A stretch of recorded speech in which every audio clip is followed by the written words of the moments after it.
everybody, it is your girl Jade Ashley, and I want to welcome you back to yet another video of When the Beat Drops. And like always, I'm here to give you my 5 hottest beats and music of this week, so you have to stay tuned for more.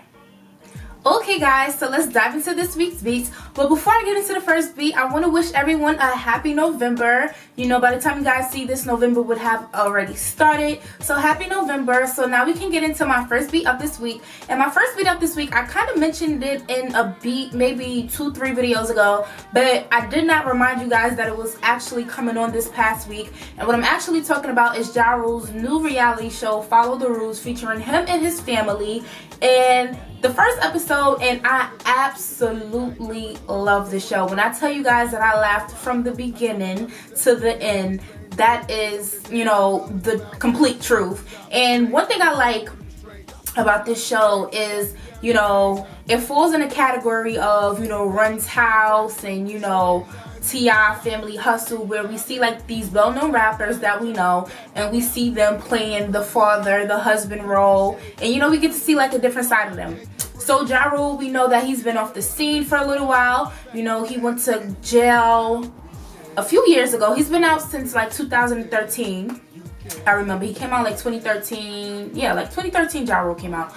So yeah, but he hasn't really made that hit. He hasn't had nothing that really stuck since then. And I feel like maybe this reality show will definitely help him musically as we get to see a new side of him, So yeah, so I'm gonna kind of talk about what happened in the show, and just similarities and stuff that I might see in that family compared to like my family and stuff like that. So the show kind of started off with his oldest child, his daughter. He has 3 kids. He has a daughter, he has 2 sons, and his daughter's the oldest, so her name is Brittany. And I think at the time that this show was being filmed, she was like 18, 19 years old. So she was actually on break from school, and she had called her dad, and she was like, oh hey, me and my friends, we want to go to Miami for break, like what do you think about that?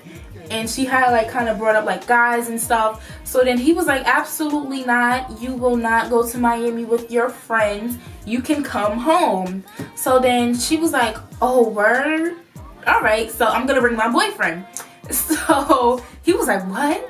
And then by her saying, okay, I'm gonna bring my boyfriend, she would have thought that her father was gonna be like, all right, fine, I don't want to deal with that, go to Miami. But he was like, oh, okay, so your boyfriend could come too. So the trick with this whole situation was that she doesn't really have a boyfriend. So what she had to do was she had to go meet her friend or her bro. If you're in the tri-state area or like New York area and stuff like that, a lot of people kind of refer to their friends as their bro, whether you're female or male and stuff like that. If that's your bro, that means y'all cool, y'all close and stuff like that. So basically she reached out to her bro and was like, yo, I need you to sit here and pretend that you're my boyfriend, so I could kind of like make my father regret saying that I can't go to Miami to hang out with my friends, basically. So her friend was like, I got you, let's do this, let's put this plan in motion. And when I tell y'all, this was like the funniest episode ever. Like, I loved it.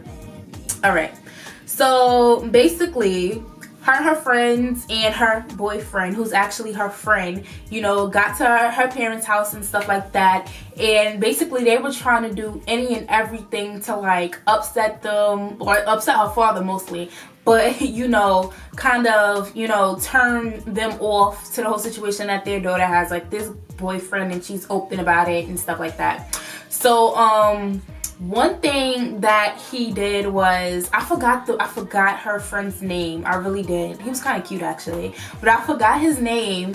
But first thing he did when he walked in the house, he was like, oh, what's up, Jeffrey? And like handed Ja Rule his bag. So then Ja Rule was like, it's Mr. Atkins to you, it's not Jeffrey. So that's Ja Rule's real name, Jeffrey Atkins. So he was like, it's Mr. Atkins to you. So like he was acting like real cocky, like real arrogant, like basically the boyfriend from hell. Like, this is the type of boyfriend you would not want to, bring home to meet your father. Like, I wouldn't do that for a fact, but it was just humor in the whole situation.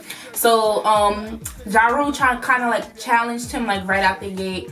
He was like, oh, okay, so where the drinks at? So Ja Rule was like, what you mean where the drinks at? He's like, you know what? I got something for you. So he had like this old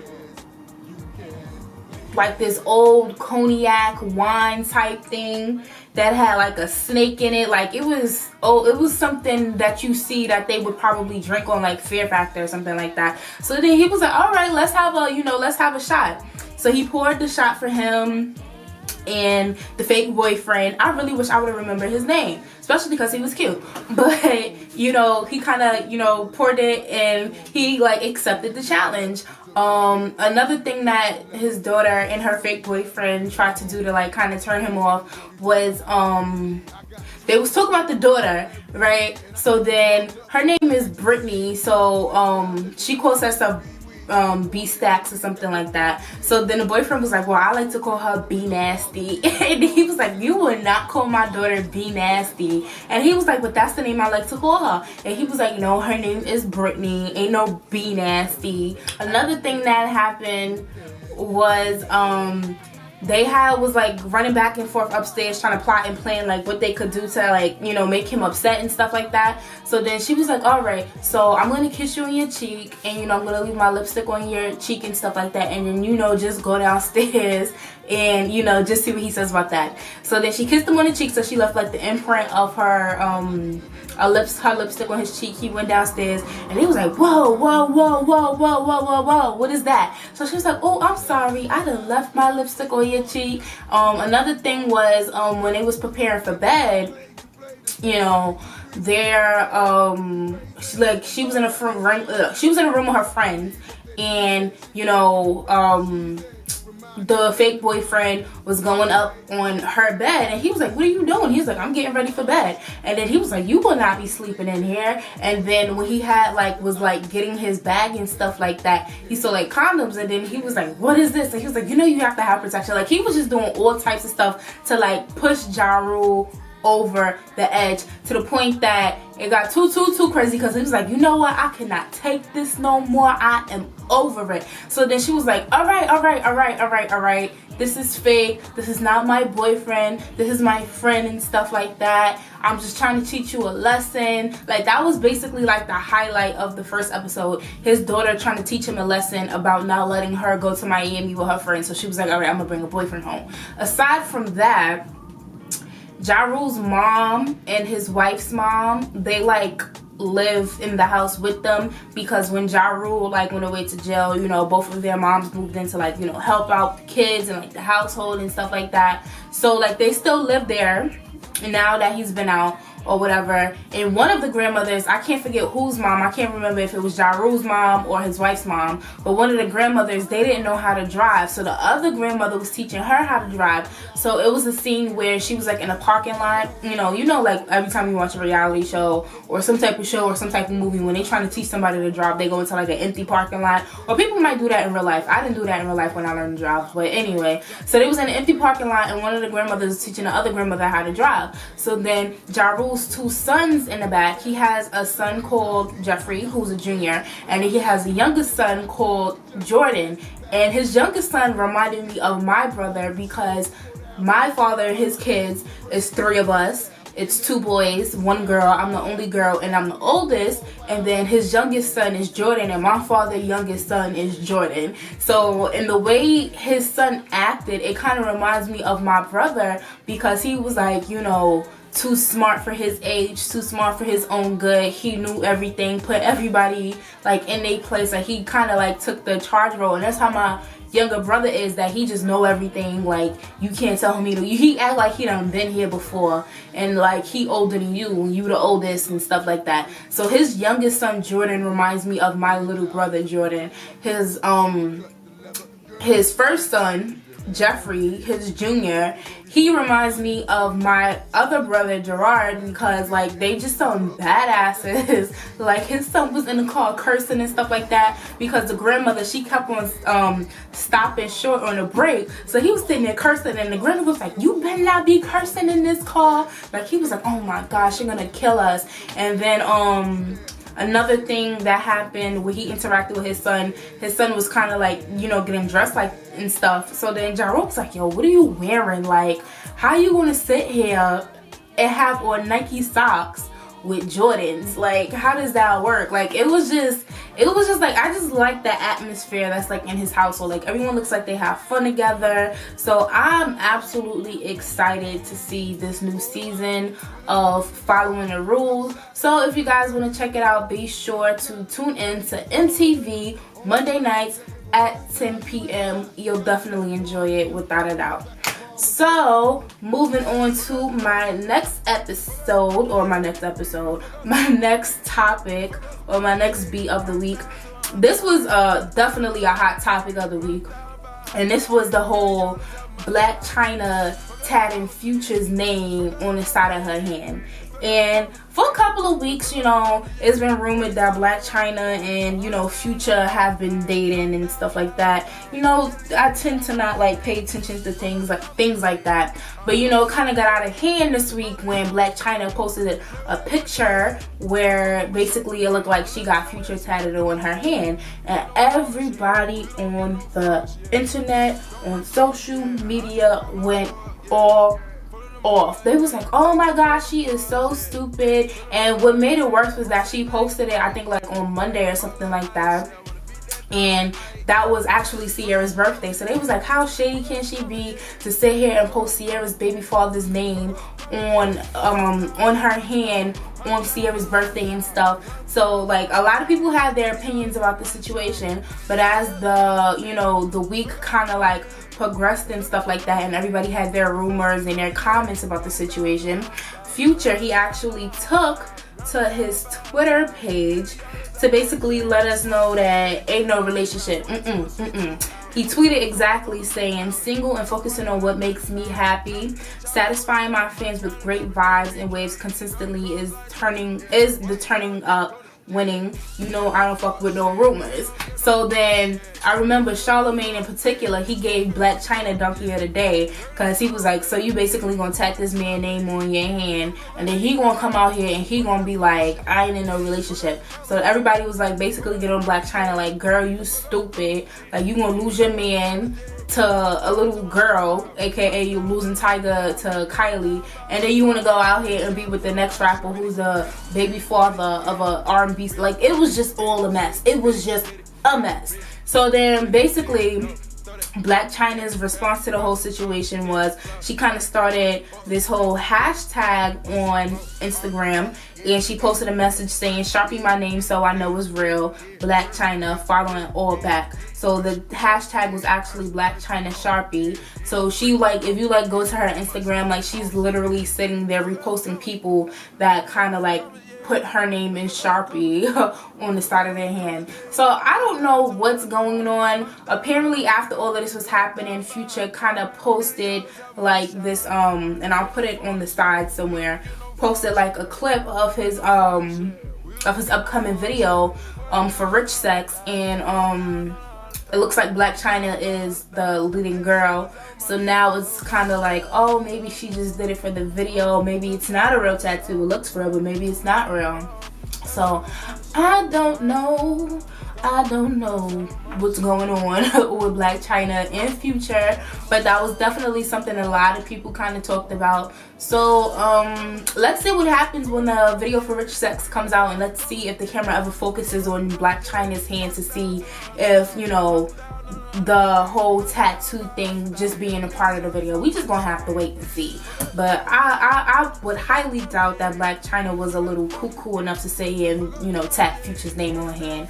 But moving on to my third beat of this week, I have to send a big congratulations to one of my aunts. Y'all know I have my musical family, and I am sending a congratulations to my auntie Chrisette Michele. She is now engaged, and that kind of caught me off guard, and which is weird because you guys know that I went to BeautyCon, and she was actually at BeautyCon, and I was on the carpet taking a picture with Jackie, and like Chrisette was standing like right there. So, you know, once I finished talking to Jackie and I like kind of got my picture, I was trying to, you know, scoot over there and be like, hey Auntie Chris girl, but you know, she like was like in a rush and stuff like that. She had like her people like dragging her left and right, so I didn't get a chance to get to her. But she is now engaged, and she's actually engaged to somebody that I didn't even know that she was with. If you guys remember the last time she was on R&B Divas LA, she was with a guy, I forgot his name. I think his name was like Brandon or something like that. I'm not sure, but I'll be sure to insert a picture of the two. She kind of like brought him in to like, you know, kind of work with the whole Puerto Rico project type thing. This was like the first season of her being like on R&B Divas LA. So I thought that she was still with that guy or something. He's like another musician, but it turns out that she was actually dating, or she was off and on behind the scenes or something like that with her manager Biggs. And I didn't even know that was her manager.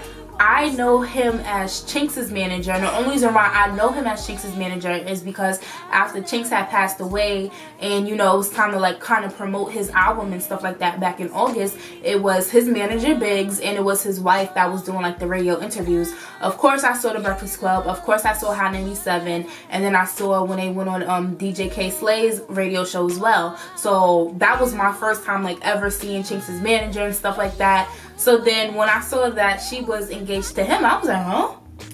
I was like, I didn't even know these two were dating. But I was like, congratulations to them, I guess. You know, that's Auntie Chris, so I'm happy for her. And she actually posted a message to her Instagram by saying, I'm so happy to share that I've received what I've been praying for. I'm over the moon. I may take a moment to live in the moment. When I return to you, I'll be bringing the greatest art you've ever felt from me. This moment shows that true love lasts through ups and downs of life. Rich hips the nation, pour a glass for me.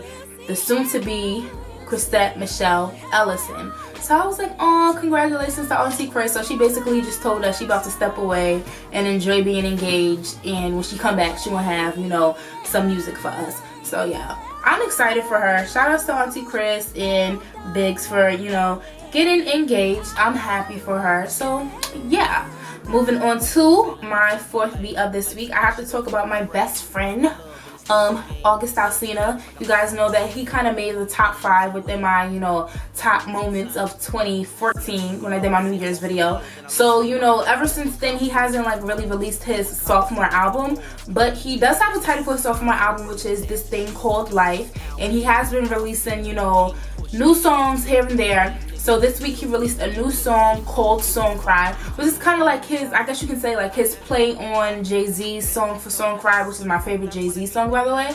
So he released that song, and I absolutely love the song. So what I'll do is I'll post it to the blog. So if you guys want to actually check out August Alsina's new song, Song Cry, you can head over to my blog at www.jade-ashley94.blogspot.com to, you know, hear that song. It kind of, you know, one thing that I've always said that I liked about August Alsina is that he's not the typical like R&B singer. You know, he has those tracks for the ladies and stuff like that, but at the same time I feel like he sings about real life. Like he takes his real life situations and he sings about them, which makes him relatable as a singer, you know, because we all go through like hard times and stuff like that. So Song Cry is basically about, you know, going through obstacles in life and how it's okay to cry and, you know, kind of break down when it comes to like the hardships that you have to deal with in life. So that's what that song was about. And he was actually like releasing snippets and stuff like that on his Instagram when he was, you know, promoting the song and letting us know that the song is now available for download on iTunes. And unfortunately, within that same day, he kind of, you know, posted a message that he received on his phone, and what he said was messages from family, which with the parentheses around family, and he hashtagged the album This Thing Called Life. And basically, I don't know like which family member it was that kind of like sent this message to him, but they was basically saying that he done forgot about his family.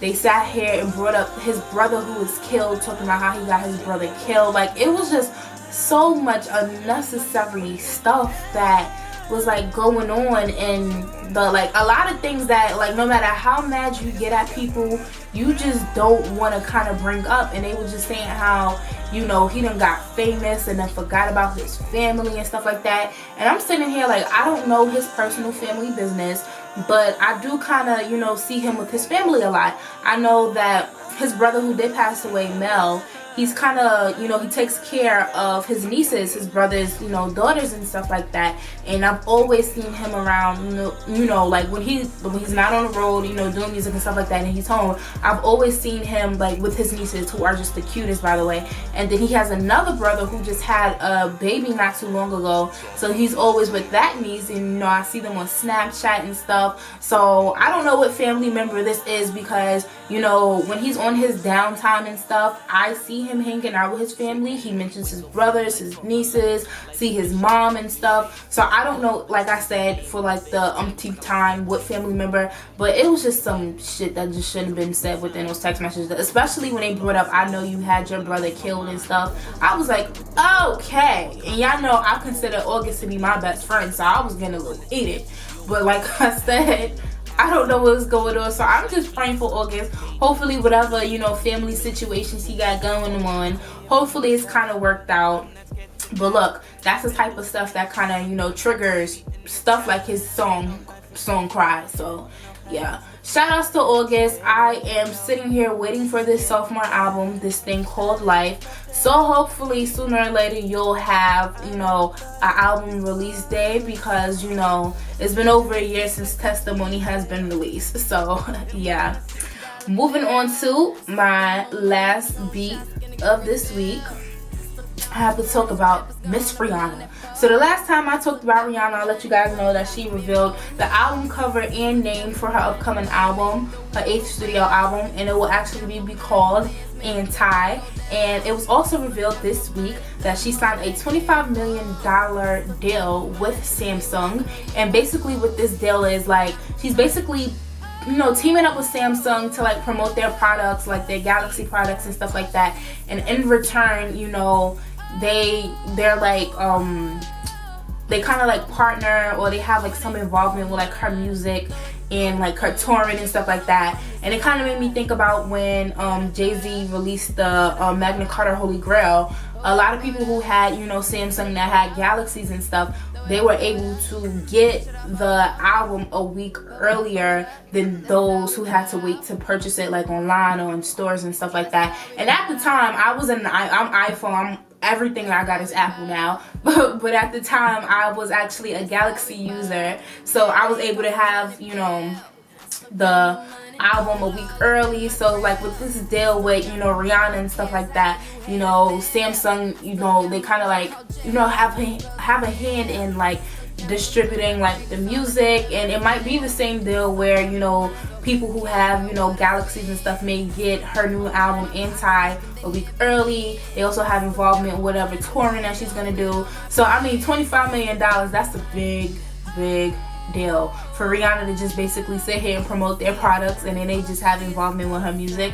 So yeah, it's sounding like, it's not confirmed, but it sounded like, you know, y'all Galaxy users out there, all y'all that's still Team Android, that did not switch over to Team iPhone, y'all might have an advantage over some of us iPhone users when Rihanna's new album comes out, which I hear is coming out before the year is up. I'm hearing that it's supposed to come out sometime around the holiday season. So like I said before, I don't know if Rihanna is about to do like a little surprise, you know, hey, my album's out type thing, or if we're gonna get like an official date. So I'm guessing we're just gonna have to wait and see. But congrats to Rihanna. She always gets that coin, y'all know. Anyway, anyhow, she's always gonna have her foot in something to where she's, you know, getting more money for herself. So shout outs to her. So yeah, and those are my 5 hot beats of this week. Okay guys, so I want to thank you for tuning into this week's video. And of course, you know, I have to remind you guys to comment, like, subscribe, and share. It would greatly be appreciated. Unfortunately, I have no notes to leave you guys with this week, but I have to leave you with my song of the week, of course. And this week my song has to go to Keke Palmer. This week she released the music video for her new single, I Don't Belong to You, and Keke is all grown up, and I am so proud of that girl. I had said to someone not too long ago, I was like, that I really admire Keke because she's someone who's in my age group, and she wears so many hats and has so many titles. And I know that music is always something that she's been wanting to do, but then she got into acting and stuff like that. but she never lets her singing chops go. So she has this new single called I Don't Belong to You with the new video to go along with it. And when I tell you that Kiki lets us know that she is all grown up, and she kind of switches it up on us at the end of the video, that it had everybody talking about this video this week. So if you guys did not check out the video, I'll be sure to put it on the blog for y'all. Y'all know by now you can head over to www.jade-ashley94.blogspot.com to check it out. And once again, thank you for tuning in, and I will see you guys next time. So bye. Hey guys, thank you for watching, and don't forget to share and subscribe, and I will see you all next time.